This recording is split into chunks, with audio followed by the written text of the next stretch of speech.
to Pavle Mihajlovic, who is an economist. He's a blogger for the club on Neumann, right? He writes for many Serbian journals as a correspondent and an editor of some, right? And of course, some of us think that if we need a Minister of Economy, that should be Pavle. So, please, Pavle Mihajlovic.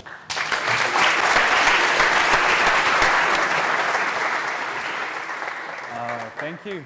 Do you hear me? Am I loud enough? Is it okay? Okay, perfect. Thank you very much for the introduction. My name is Pavle Mihajlovic, as you heard. I'm blog author at Club von Neumann, if you want to say it properly. And also, I'm a master's student in Faculty of Economics here in Belgrade.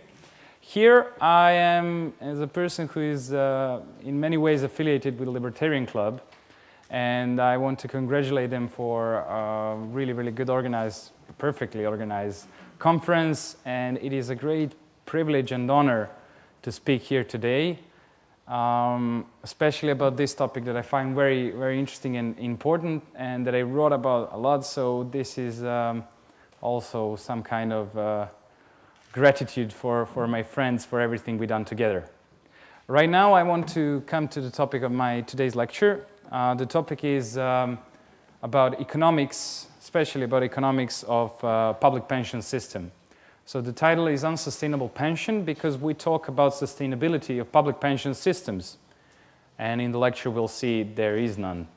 And also, I will talk about morality of public pension system. It's basically a story of economics and morality of public pension system. But when I talk about morality, I will talk about some important features that you might not previously have thought of that might help you in any discussion that is related to ideology. So this is not a libertarian lecture. It's not even free market lecture. It's economics lecture. And that's what I want to make it in front. And that's what I want you to think about. What I do here, you can find in the paper that I wrote for this conference also. It will be published in 3 hours on my blog. And you can find it there. You can download it freely. It's with the same title. And all the things I do here, if you leave here and you don't have time to ask me a question, you can find there in great detail. If you need more, always contact me. Okay, so let's start with the lecture. The goals of this lecture are, there are 4 parts of the lecture. The first one is to show that public pension systems are unsustainable. And I will show you why, in which economic way, and what are the consequences of unsustainability of public pension system. Also, we will illustrate this unsustainability through the example of Serbia. There are 3 reasons why we do this. First one, many of you are from Serbia, so it should be interesting for you and your future. The second reason is that Serbia is a really, really good illustration of the situation in which every single pension system will be in the next 10, 15, 20 years. And third, the level of unsustainability in Serbia is so high, so huge, that it really, really good depicts the economic problem of public pension system. Then afterwards, we will talk about those morality issues from the economic point of view, some economic arguments that you can use in future. And also at the end, we will talk about privatization, possible privatization, and the important features of possible reform of public pension system, what you should consider and think about when you think about it. Okay, so first, public pension system. The story of public pension system is really important because public pension system is the biggest part of the welfare state program. It's the biggest government program in majority of countries. In Serbia especially, around 11 to 12% of GDP goes to pensions. So it's a huge program. Also, since it's financially unsustainable, and we will see especially in Serbia, you will see that it is also a great financial burden for today governments, for public finance, and therefore it's the biggest financial program within the state. It is most expensive and most challenging because the future of it is not uncertain. It's pretty much certain that the deficits will increase and the problem will increase in the near future. It also makes huge deficits within it, so they are covered through general budget, and therefore there is a huge deficit of general budget. In majority of countries, and in Serbia, until this year, in Serbia and in other countries even now, the deficit of public pension system is greater than the deficit of the general public budget. So deficit of public pension system in Serbia is 6% of GDP. And that's really, really, really huge number. And has to be calculated when you think about the problems of indebtedness of Serbia and the problems of future growth of public debt. The main driver of that debt is public pension system. How does public pension system work? Well, almost all public pension systems are organized on the basis of pay-as-you-go system. It's pay-as-you-go because it's currently financed. You pay your pensions, your benefits to the retirees through the current contributions of people who are working and contributing a small increment of their money. It's not that small, but that's the basic idea. Secondly, today's contributions should cover current expenses in public pension system based on a pay-as-you-go. So you basically take the money from workers today, you pay pensioners today, and also to have a long-term sustainability of public pension system, you should also have some excess funds to put it aside on savings and then invest it, and from those investment in the future, gain benefits and profits, and to finance increasing benefits in the future. That's the basic principle of pay-as-you-go system in theory. How should we work in theory? It's not how it works in real world, but we will see that later. So basic idea is that you have a number of workers and you have pensioners. And all those workers contribute a small increment of their income. Let's say you have 100 euros a month and you give 10 euros a month for pension system. Those contributions are gathered in public pension fund and dispersed to pensioners as a monthly allowances of pensions.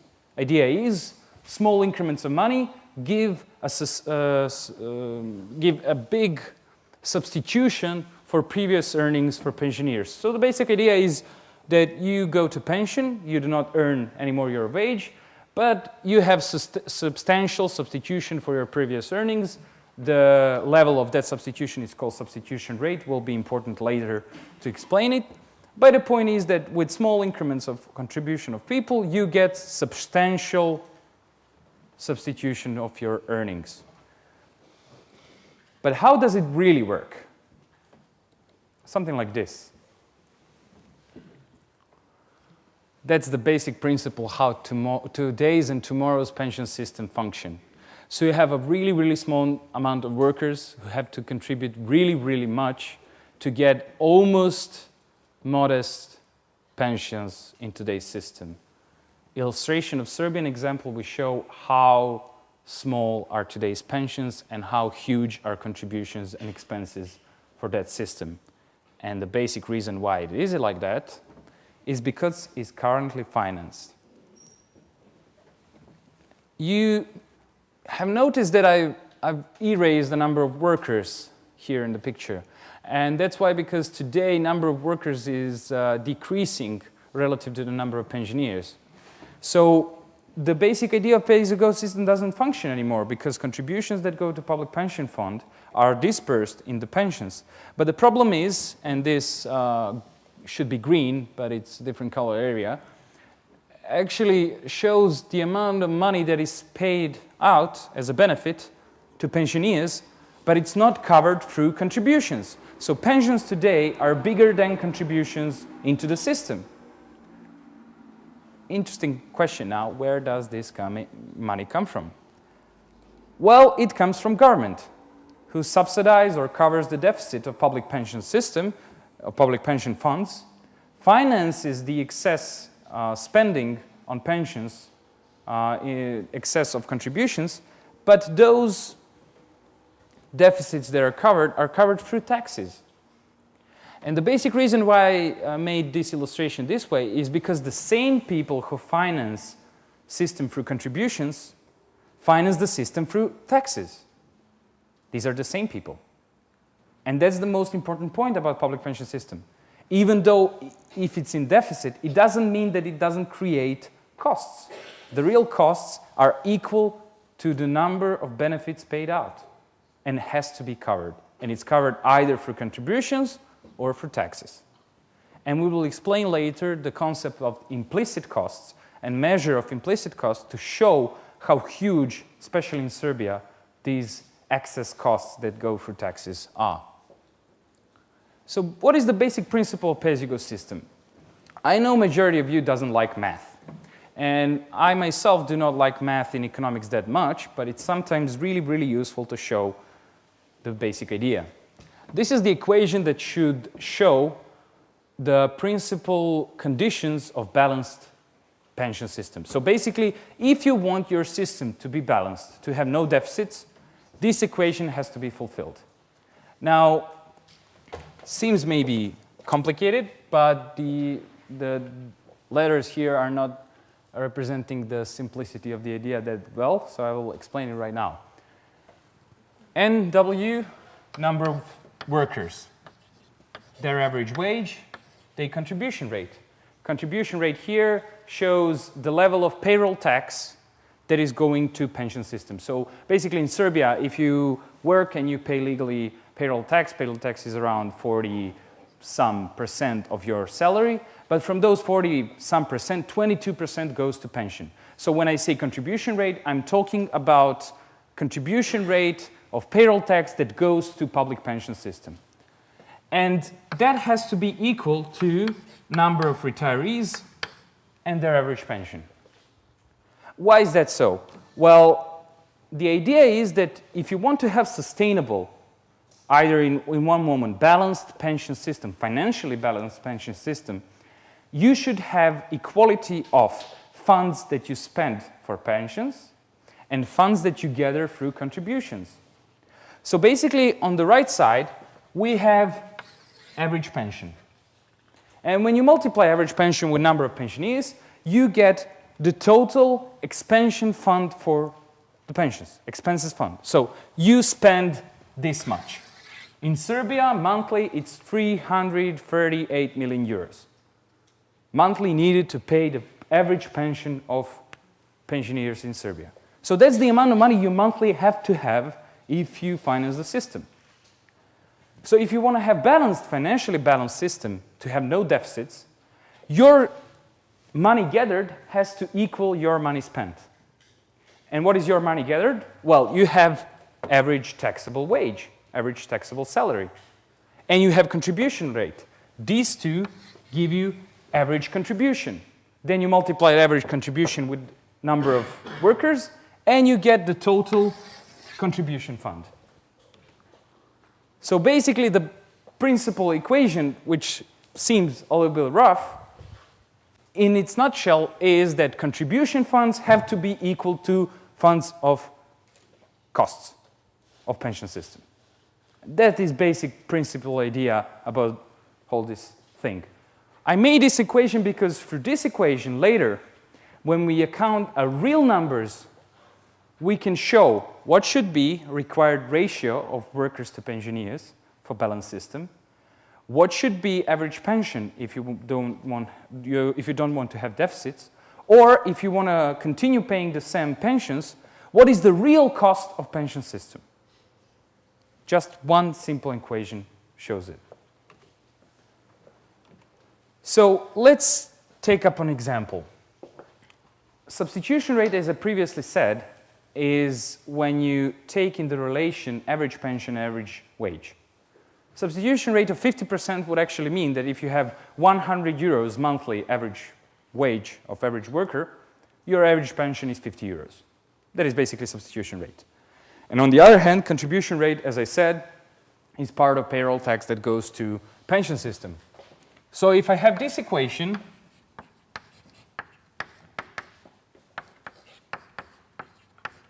and I will say, okay, I have contribution rate, and I have substitution rate. Now, let's see what should be the ratio of workers to pensioners for this particular situation to be balanced. Just take hypothetical situation of 50 substitution rate and 20% contribution. Why do I use these numbers? Because usual pension system within the welfare states of Europe have substitution rates that are a little bit above 50%. 50, 60, if you account for the taxes you pay through pension system for the healthcare, it increases to 60%. And this cost of 20% contribution rate is basically a little bit above than the average of contribution rates in Europe.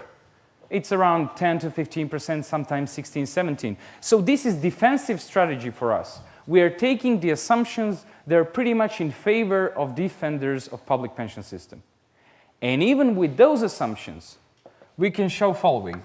You take this here, and you have the basic reason why I'm writing this, because you get a pretty simple solution when you put this into the meaning of those two funds. So this here, as explained previously, is just the other way of saying substitution rate. Why? Average pension related to the average wage. So this is substitution rate. And this is contribution rate. So your required ratio of workers to pensioners should be substitution rate over contribution rate. In our situation, it's 0.5 over 0.2, you get 2.5. Not very complicated. So basically, if you want to have balanced system, your ratio of workers to pensioners should be substitution rate divided by contribution rate. And in this situation, defensive assumption situation is 2.5. The only problem about this, not a single European country would fulfill these requirements. Not a single European country has actually 2.5 workers per one pensioner. I read one research that it said that in 2025, in Germany, there will be more people older than 65 than people younger than 65. With average employment rates in Germany, that means that this number is not going to be 2.5. It's going to be 0.6, 0.7. So you will have 2 times more pensioners than workers. And the idea is to have small contribution to finance substantial substitution. If you have if you have 2 times more workers, how can you finance that currently financed system?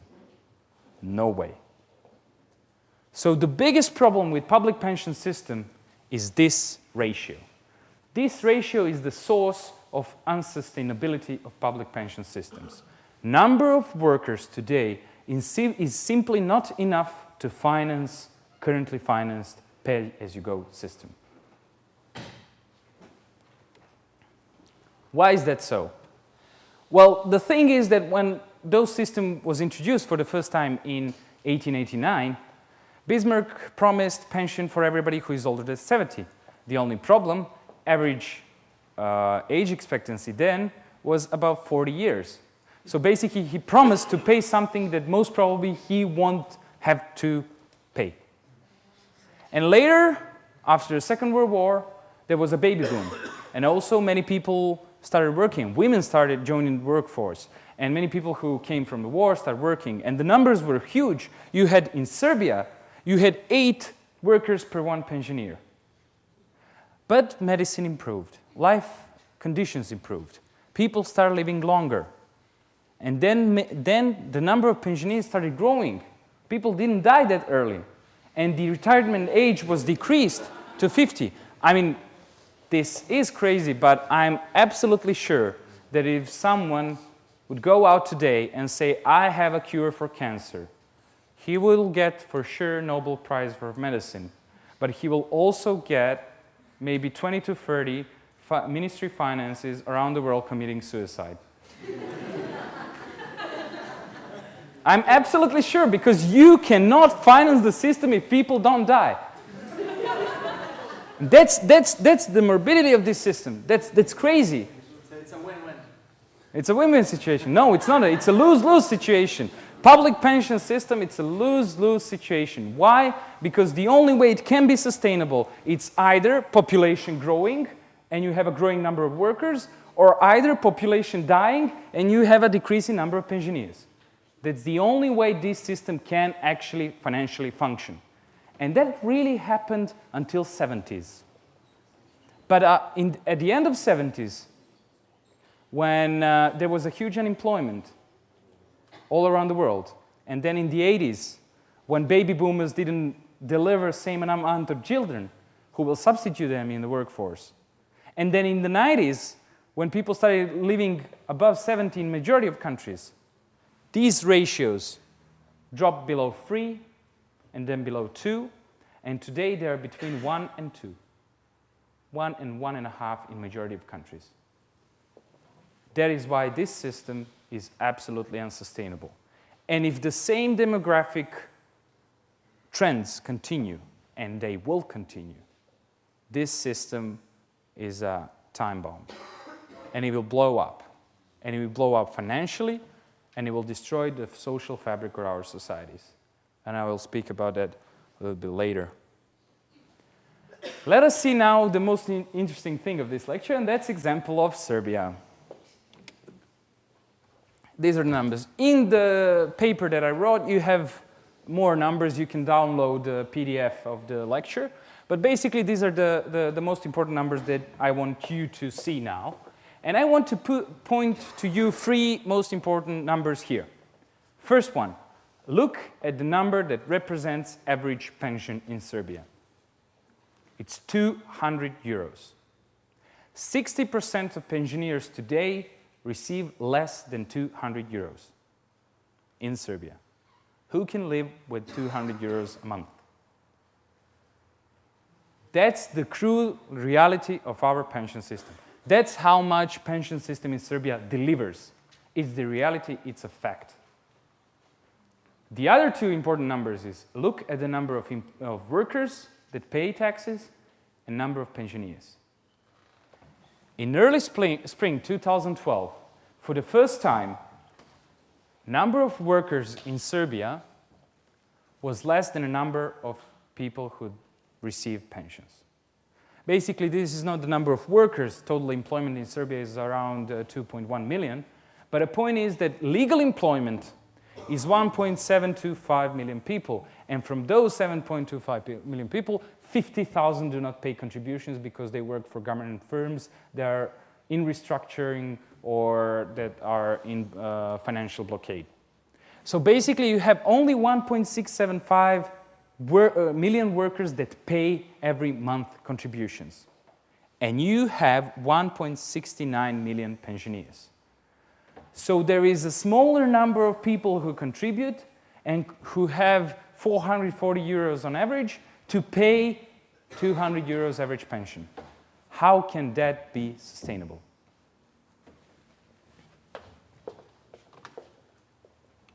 Let's grind those numbers in these equations. I won't do the equations right now, but if you want, in the paper, everything is done. So you can read it. First and most important thing, monthly contributions cover only 46% of monthly needs for pensions. So less than a half of the system is financed through contributions.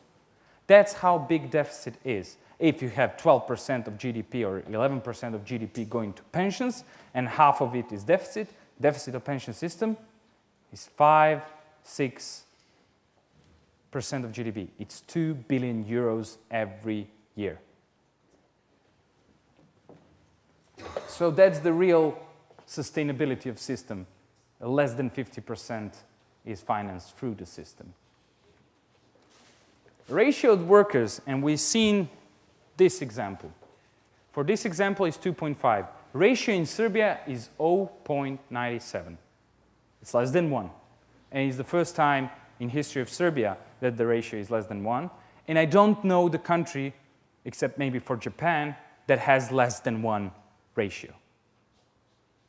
So this is one of the worst case scenarios in world today, and really important lesson for everybody outside of Serbia, because they will know where they will come in next 15 to 20 years. these ratios will drop to these ratios really, really soon. The needed ratio for public pension system in Serbia to be sustainable is 2.1. Probably doesn't say much to you. It should be 2.1, it's 0.97. But let's put it in the millions of people, millions of men. You would need 3.5 million workers of same taxable wage to work and legally pay contributions in Serbia for you to have sustainable pension system.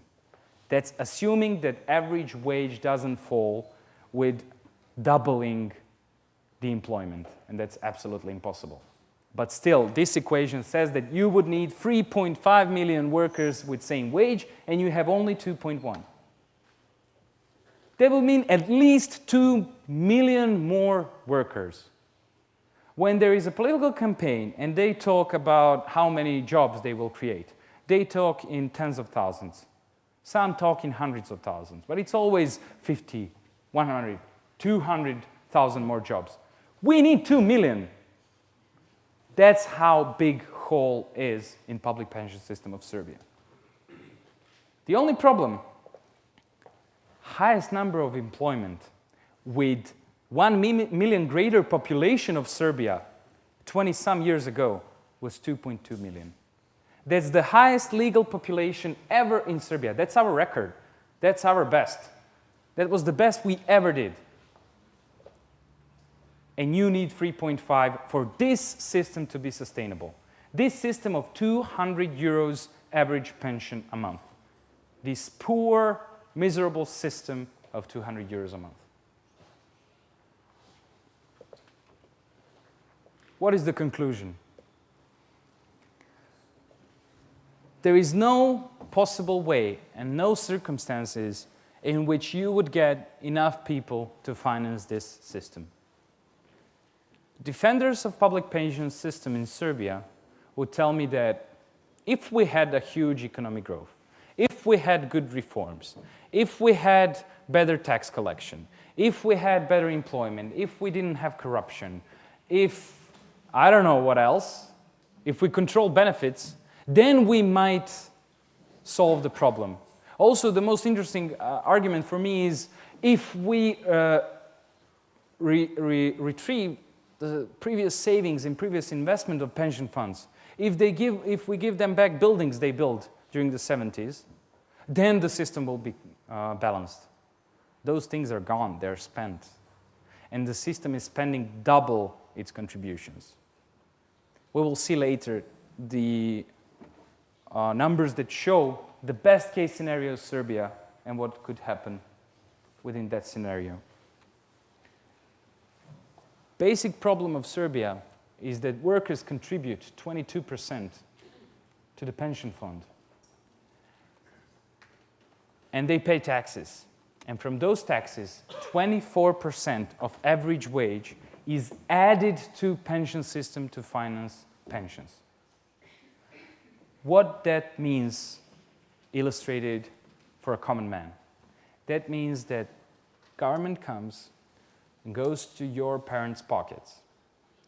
And it takes 22% of their wage, 22% of things they earn a month, and gives there to your grandparents. And then it goes to pocket of everyone else, also your parents, and take 24% of their average wage more and give to your grandparents. And then your parents had to take some money from their pocket additional and give to your grandparents because average pension is only 200 euros and nobody can live with it. That's the crude reality of public pension system in Serbia. It basically means that implicit costs, the real costs of public pension system in Serbia, is 46% of average wage. 46% of everything legally employed earn goes just to finance pension system. 22% goes through contributions, 24% goes through taxes. So this contribution rate in Serbia, 22% of payroll tax for pensions, is meaningless if even more than that has to be financed through taxes. That is how huge are the costs of public pension system. So the benefits is 200 euros average a month. Costs is 46% of average wage a month. Those are the real costs and real benefits of public pension system in Serbia. And still, deficit is huge, 2 billion euros every year. If you want to have balanced budget with 22% contributions, your average pension in Serbia should be 96 euros. That's how much really current system can finance, 96 euros. Just imagine how would it be to live with 96 euros a month. That's the strength of our public pension system. So let's look at the best case scenario. Let's pretend we'll have 5% growth next year and next 10 years.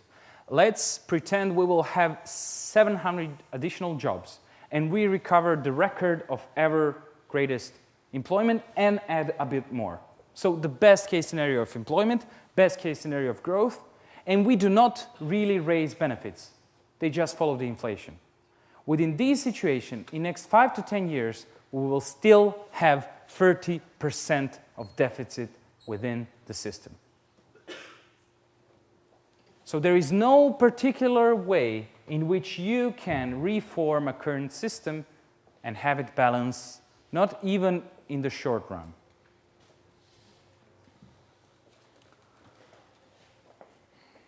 Now, we finished the example of Serbia, and we will see what parametric reform means. Parametric reform is actually trying to change some of the parameters of this equation, trying to balance the system. So basically, there are 3 things you can do within parametric reform. And yes, I have to mention, every single country during this crisis tried a parametric reform. And from their efforts, we can see how difficult it is, how unsustainable it is, and how the results are actually not important for our story. They're so small, they're so insignificant, they do not even closely solve the problem of imbalances of expenses and costs within the public pension system. The 3 things you can do. You can postpone the retirement. You can prolong retirement age. That's what some countries did. That's what Germany did.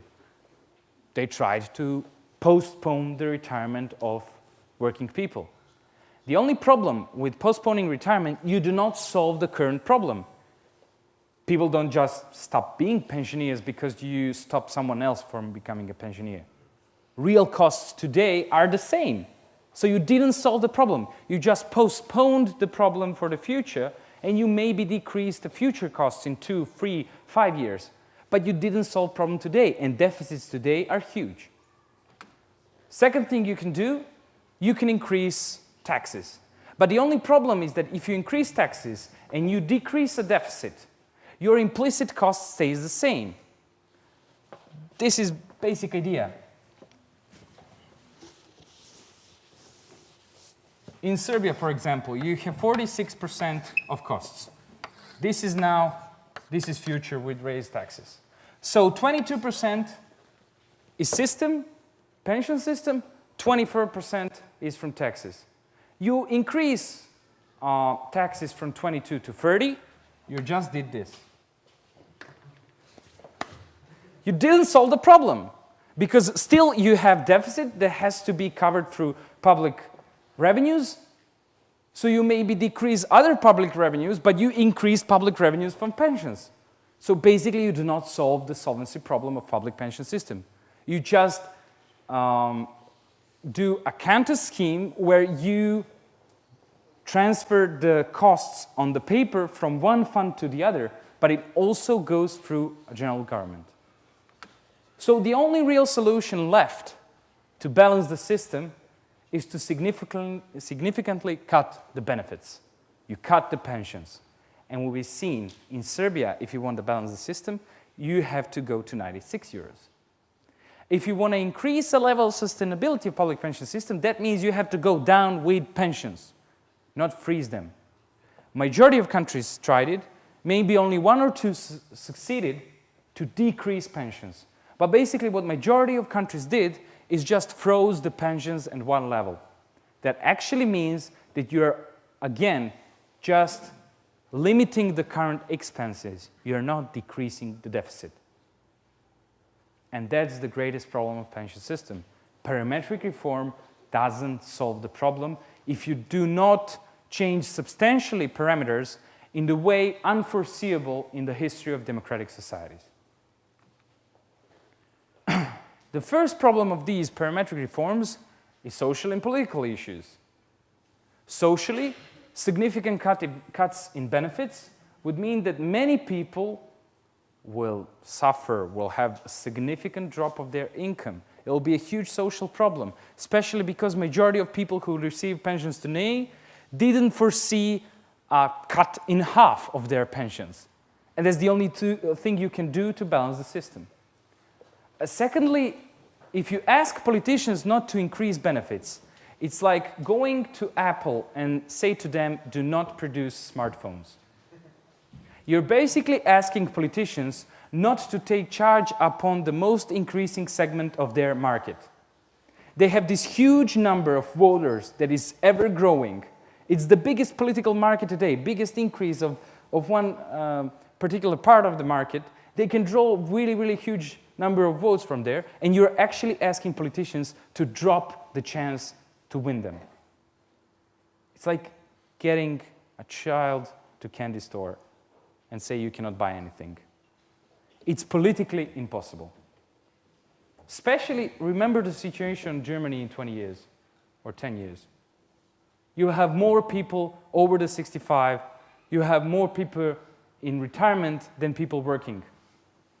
Do you think it will be easier to raise benefits or cut spending and taxes? Politically, I think the answer is pretty obvious. And the second thing about parametric reform is dynamic imbalances, dynamic unsustainability. What is the problem? Well, you balance the system today, but demographic change goes, and there is tomorrow's deficit that will be created from the dropping ratios. So basically, even if we had this beautifully easy parametric reform that would balance system today, that will not solve problem tomorrow. For a really sustainable system, you have to have surpluses that goes to savings, that goes to investment, that increase benefits to cover increasing number of retirees. So the only way we can have sustainable system is to run surpluses. And not a single country today has surplus of public pension system. So in the long run, even if you balance, you're unsustainable. And there are two most important problems of parametric reforms. What parametric reform do, they just decrease current costs, current deficits from, let's say, 100 billion to 95 billion or 90 billion.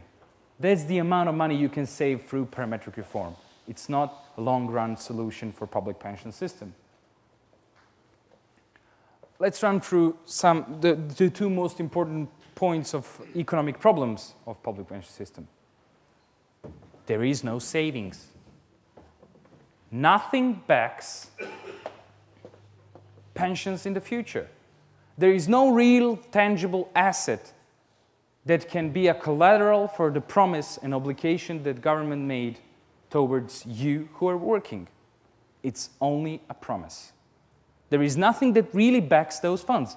It's a Ponzi scheme. It works only if you have increasing number of workers that will tomorrow contribute to your pension. So it's a promise today of government that in 40 years there will be someone who will pay for your pension. And if that someone, the number of those someones doesn't increase, it's a Ponzi scheme. It works only when you have increasing ratios. And they are decreasing for 40 years. Pay-as-you-go system is only transfer of spending, but there is also one important issue. When you take income from people who are working and give income to pensioners, you're basically transferring money from people who might save to people who do not save at all. So you decrease number of savings in society. Not just that public pension system doesn't save, and it should, but people do not save. That's exactly what happens in the Western world. Today's savings rate, except from Germany and some other countries of the same culture, you do not have high saving rates. People do not save, people just spend.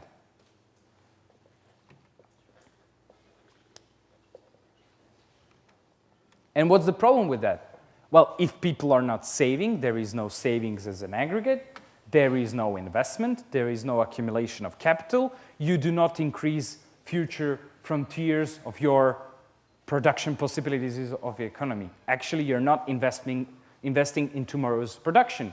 If you're not investing in tomorrow's production, there will be no rise in wages that will pay rising expenses of the public pension system. So basically, without savings, there is no economic growth. And that's basically what we see today.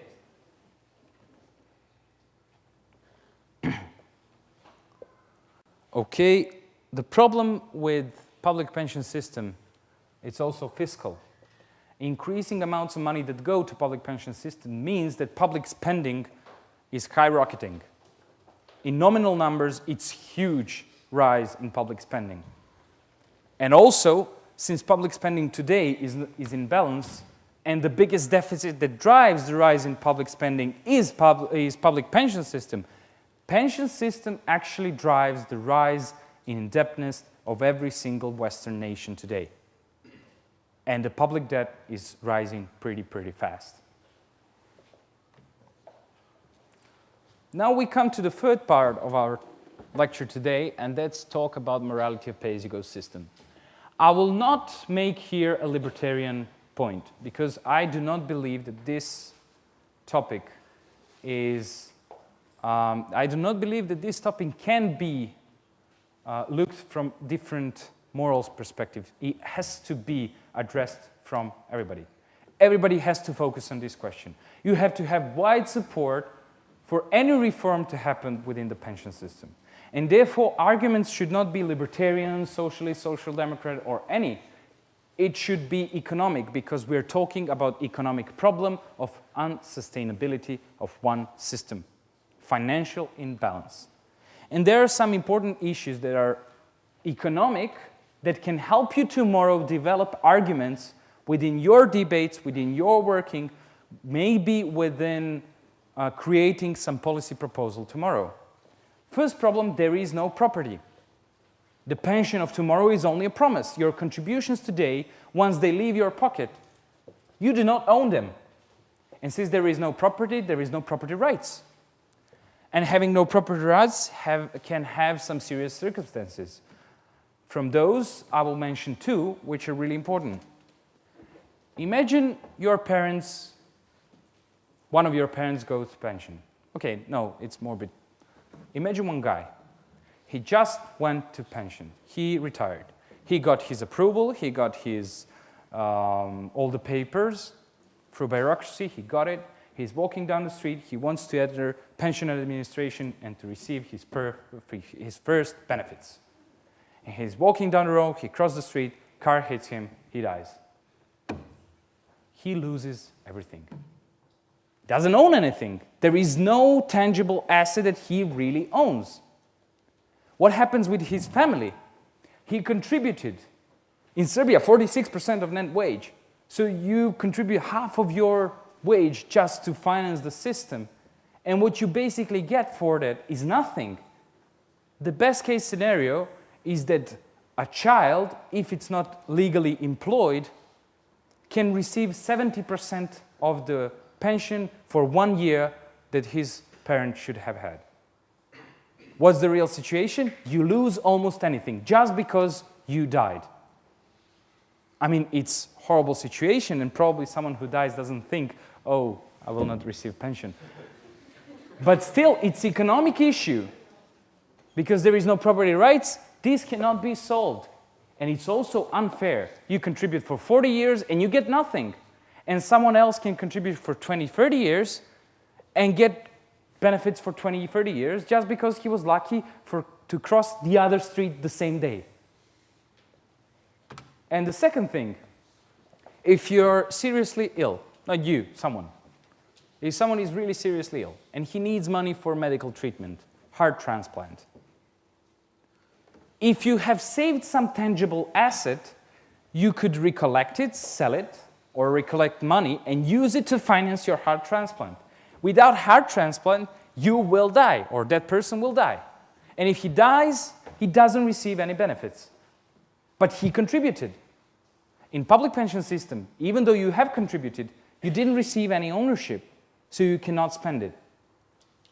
And you will not be able, in these circumstances, retrieve something that you really contributed, and your loss is certain. And therefore, these are some situations in which lack of ownership on things can have really substantial circumstances, real substantial implications. Now, also, one economic issue here is lack of flexibility. You are actually obligated to contribute to public pension system. Even though if you say, I do not want for government to provide me with pension when I get older, you cannot say, I want to opt out. You have to stay in the system and contribute. Also, government fits everybody with the same pair of shoes. Same contribution rates. You cannot even contribute more if you want to and get more benefits tomorrow. You have the level of contribution that is regulated, and you cannot contribute more. You cannot save more. You cannot save more and then go to pension earlier. You cannot control the way you will receive benefits. You cannot collect them in half at start and then small installments later, or collect all at once, or collect installments for a secure period of years. You basically control nothing. You have a linear system that is same for everybody, but we are not all the same. We would like a different system within the private savings system, not pensions. Just when you go to bank, everybody tries to get different deal for them because you want different stuff. Someone wants to save, someone wants to spend, someone wants to save more, someone wants to retire early, someone like me wants to retire never. But you have to within the public pension system. And that's the big problem of flexibility of public pension system. Also, there is no real link between contributions and benefits. If you want to hear more about this, read Jose Piñera. The main point is, basically, the benefits you get are not linked directly with your contributions. They're subject to political manipulation, they're subject to changes in economic circumstances. You can contribute for 40 years, and then recession comes, and your benefits are cut, even though you contributed fairly your percentage of contributions. So if there is no link between benefits and behavior, then behavior is not incentivized. That's why there is no savings within the public pension system. And let us now go to fourth and final point of my today's lecture, and that is pension reform. We've seen that parametric reform doesn't solve the big problem that dynamic unsustainability that exists in public pension system creates as a deficits that are huge today. So parametric reform doesn't change it, doesn't solve it. The only real alternative to public pension systems, basically there are two alternatives. And this is one of them, private savings accounts. The other alternative is no system. And I think that I could defend a position that no system, just abolishment of public pension system, would be better than having public pension system. These miserable 200 euros a month, I believe every single person could save enough in the future. Without designed pension system, without the real reform, even with no pension system, it would be better than the public pension system. And in foreseeable future, since demographics will not change dramatically in Serbia, we will hit the wall. And when we hit the wall, if there is no political strength to start the reform, the result will be no system. And that will be better than this system, less expensive with more benefits. Basic principles are here of private savings system. If you want to read more about it, there are a few blog posts in my blog in Serbian. There are many papers in English Of course, I recommend reading Jose Piñera, who is the idea creator and the main reformer in Chile who applied this system. Hello, Chile. And I strongly recommend looking at his videos at YouTube or reading his texts. Basically, everything is explained. So I won't go to private pension system. Others did it much better than me. But what I want to point out is what are the problems of privatization? Because we've seen, okay, I mean, the whole lecture can be summarized in 5 seconds. Public pensions are bad, savings accounts are alternative, reform is hard, and we should do it. Bye. So that's the basic point. So, okay, private pension system is better.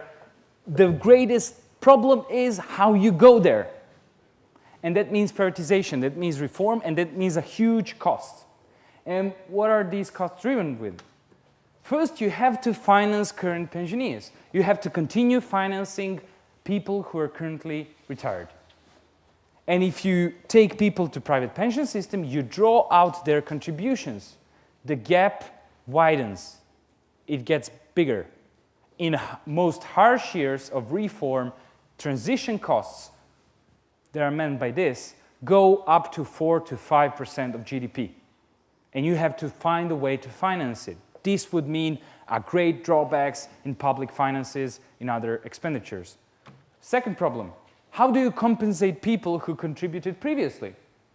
Because someone worked for 20 years, he paid contribution, he wants to go to private system, but for next 20 years, he cannot collect enough to go to decent pension. And still, he contributed something, and if you want to introduce property rights in pension, you have to compensate for it. So that's the second really important question. And the third one is, how do you organize a new institutional framework within which you have efficiently functional capital markets and new pension institutions? These are 3 most important questions that have to be answered within the any framework of pension reform in Serbia and every other country today. These costs are huge. Total cost of pension privatization probably goes to 150 or 200% of GDP of every single country. In Serbia, I calculated previously, we would need 55 to 60 billion euros for the whole transition, for 10 years to spend on pension reform. It would be a biggest reform project ever in Serbia. So that's how big this problem is. But sustainability of public pension system, not public pension system, but any pension system, is measured by the level of its private share. So if 80% of system is private, it's 80% sustainable. The other part is just expenses. It's public expenses. So what you need today is reform that will substantially increase the share of private system within a pension system for it to be at least a bit more sustainable or financially sustainable on its own. The longer we wait, the harder it gets, because ratios drop, and contributions drop, and benefits rise. Remember the political issue. So basically, the earlier we start the reform, the earlier it will get better. And we will have to do it. So it's not the issue of political party, of the ideology. It's tangible economic cost that has to be resolved somehow. There is no free lunch. There is no free pension.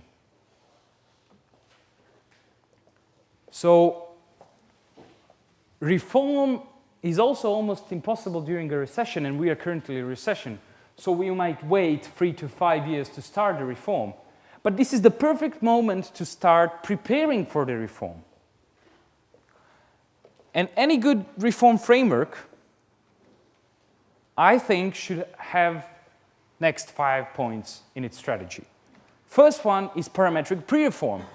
So you start from today, you prolong working age, at least to level the life expectancy. You also decrease benefits or freeze them, control their rise, control their level. And of course, increase tax collection, have some changes within the taxes, make it more easier to pay, and then more people pay, and those kind of things. Have more substantial tax collection within the gray economy. Those hard things have to be done. Second thing, I think that this reform cannot be financed only solely through current taxes. And I suggest, this is a special case for Serbia, of course, that we impose 10% flat rate tax on income for everybody to contribute for this social reform. So we are saving the future of a country. Everybody has to participate in either way, because if we don't, the system will collapse. Social fabric of our society will disperse.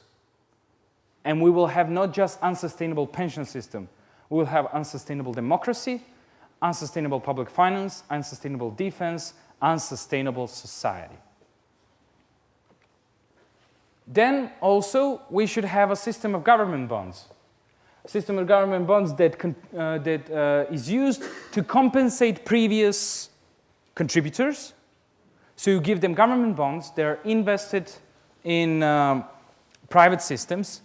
Difference between this and giving contributions to public pension system is that you get the ownership. You get the collection of taxes in the future without public pension system. And from those collections, your private property will be financed. And you're actually giving back some money as if was contribution, but you get the property. And also government bonds could be issued to spur a capital market. It was basically the biggest part of development of capital markets in Eastern Europe, who did not have capital markets because you didn't have any private capital during socialism. So basically the way the private markets were developed is the introduction of government bonds. And that also should be included in the strategy. And then the most important point, the level of privatization you think you should have within the system. And I don't mean you should have in the level of what's your ideology that the level should be, but what is the politically sustainable level of privatization you can finance and politically support with wide-scale support for one system. And I think that this thing can politically be sold to every single political ideology. Socialists should support it because it creates a huge number of worker capitalists, as Jose Piñera would say. That actually means that people start owning the means of production. You're owning the pension funds which own production resources. But if it's the only way to reform the system, maybe should be considered. And also you need a complementary free market reform of wide scale to spur economic growth for the whole reform and privatization to be easier, more sustainable, and cheaper. There is no easy solution. And there is no straightforward answer. And of course, the experience of other countries can be used as good knowledge for your design of your reform, but basically is not a perfect solution. There is none.